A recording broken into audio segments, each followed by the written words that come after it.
The development of narcissistic traits in parents is significantly influenced by genetic predispositions. And studies show up to, hang on for this one, studies show up to 44% of narcissistic traits can be attributed to genetics. 44%. Now, we also have to look at the other side of that coin. Let's flip that coin around, because that means 56% is not, and it's environmental. So what makes a narcissistic parent? You ever wonder how a parent's love can twist into control and manipulation? In this video, we're going to discover those hidden factors that turn care into narcissism. So you may have experienced this. You may be a child of a narcissistic parent. Well, let's figure out what helped to create that narcissistic parent. So not only can you get perhaps a different perspective, a helpful perspective on that parent, but also some insight into perhaps your own traits too. So let's check it out. And we have to figure out what drives a parent to turn love into control.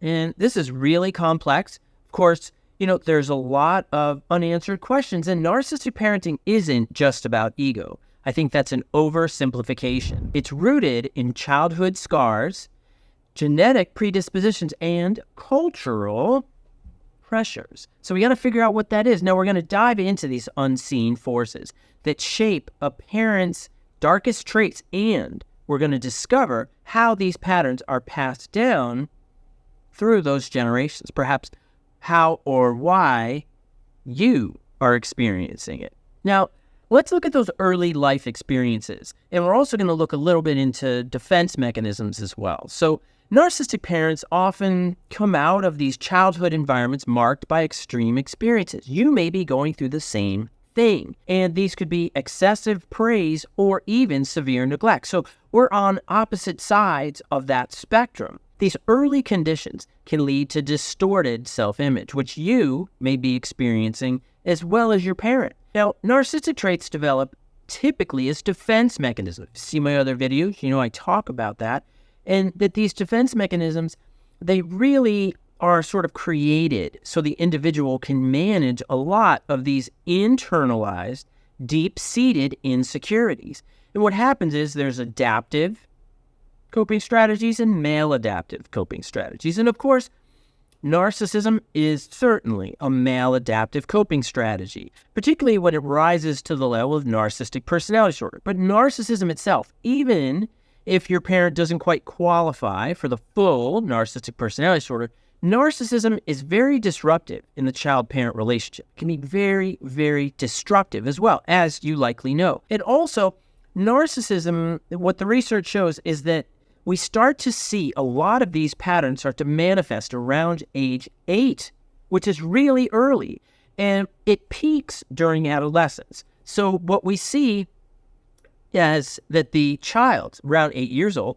starts to kind of get this idea that I can manage all this internal sadness, all this internal doubt by saying I'm great, that I'm perfect, that I'm this superhero with this Teflon exterior, that I'm wonderful and perfect. And it helps to shield them against the pain that they're experiencing in their own life at 8 years old.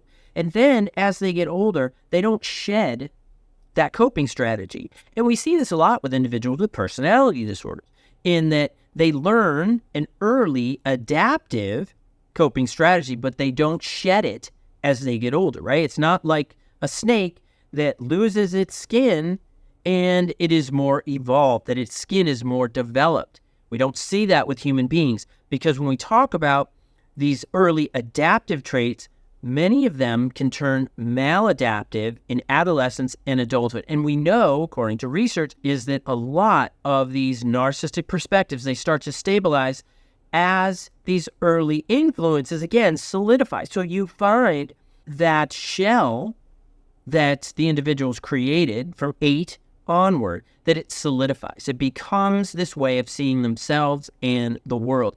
And it's a way of managing maladaptively the stuff that's going on, the stuff that a lot of us experienced in our teenage years. Teenage years is tough, right? We know that because it's really challenging. Because in our teenage years, we're trying to figure out who we are, body's changing, our brain's growing, different parts getting hair on it. I mean, it's just weird. It's puberty. That's what it is. But in doing this, what happens is if you have this shell, it prevents you from building insight into those changes, using those changes to go forward in a more adaptive way. So we see that those early life experiences and that defense mechanism is really problematic. And as the individual gets older, we see that there are psychological and genetic factors as well. And the development of narcissistic traits in parents is significantly influenced by genetic predispositions. And studies show up to, hang on for this one, studies show up to 44% of narcissistic traits can be attributed to genetics. 44%. Now, we also have to look at the other side of that coin. Let's flip that coin around, because that means 56% is not, and it's environmental. But let's talk about that 44%. So we're looking at those narcissistic traits. Now remember that narcissistic personality disorder is a combination of many, many complex traits, behaviors, perspectives, and lack of insight. So when we look at heritability studies, right, genetic factors, we have to bear that in mind. That's why really good research, like the one that I'm mentioning here, and I'll put the citations in the description section if you want to check them out.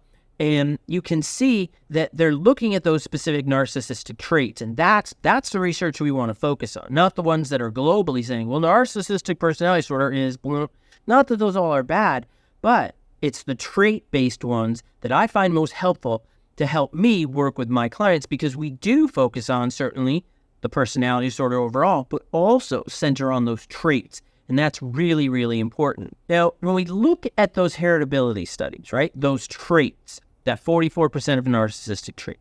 So there's a non-shared environmental factors. So this is rather than shared environmental factors.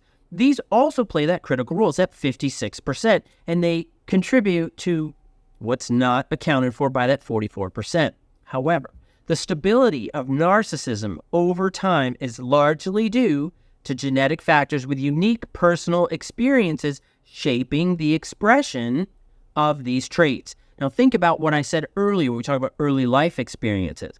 8 years old, so you got those genetic traits are already kind of swimming in there, right? You're putting more fish, and each fish in the fish bowl, those are different traits, and you're not changing those fish out. What's happening is those same fish are in the fish bowl as that individual gets older. So we see that those narcissistic traits and the adaptive, remember at the time, are adaptive, that they're helping the individual. They're helping the individual get through it.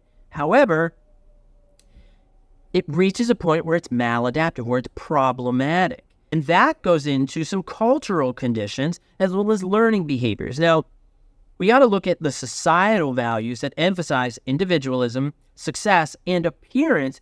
Often these cultures reinforce narcissistic traits in those parents, in those individuals.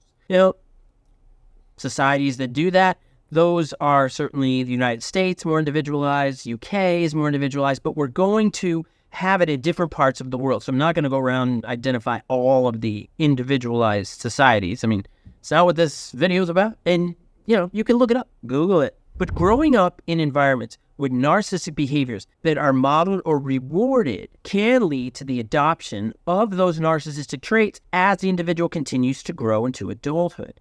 Now, modern societal shifts, as society changes, such as the rise of social media, these have been linked to increased expressions of narcissism. Does not mean narcissistic personality disorder.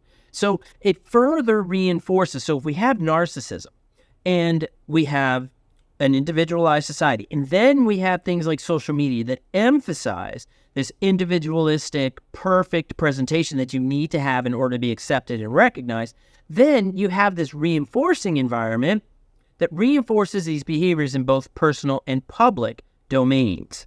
All of these things can be problematic. So what I want you to do is, how can you use this to get a better sense of your parent or even yourself as a parent? And that's what's really important. So we have to look, are there early life experiences? So as your parent or yourself, did you experience a lot of shame, doubt, inferiority, guilt while you were growing up? And how did you cope with it? Now, a lot of times with children of narcissistic parents, what happens is that shame reaches this level that the child at 8 years old, so to speak, they don't develop that shell, and they start to internalize a lot of that fear, shame, doubt, guilt, and inferiority. So as they internalize, it becomes part of their development. And when they, or how they develop due to this, they tend to identify strategies that might help them get through early in life. But in adolescence, when everything starts to change, did your parent change? What were their adolescent challenges, right? And in a lot of cases, a lot of parents don't like to talk about their challenges because if they have narcissism or narcissistic personality disorder, they don't want to tell you about their struggles because their struggles equals their failures. But we're all supposed to stumble and scrap a little bit in adolescence. The belief that we're not, that we're going to have this shell, everything is going to be glossy, fine, without any challenges or disruptions, that's a fallacy. And absolutely, if you've grabbed on to a narcissistic perspective, it is going to reinforce that. And that's not what we want to do. So we want to help you get that sense of your parent. What are their early life experiences? What are their defensive mechanisms? Now, that's really important. Now, a lot of narcissists use a lot of different defense mechanisms, right? Usually shaming, denial, rationalization. Those are just some of the more common ones. Now, when we look at psychological and genetic factors, I want you to look at your family history. Are there indicators of genetic perspectives and behaviors in your family line?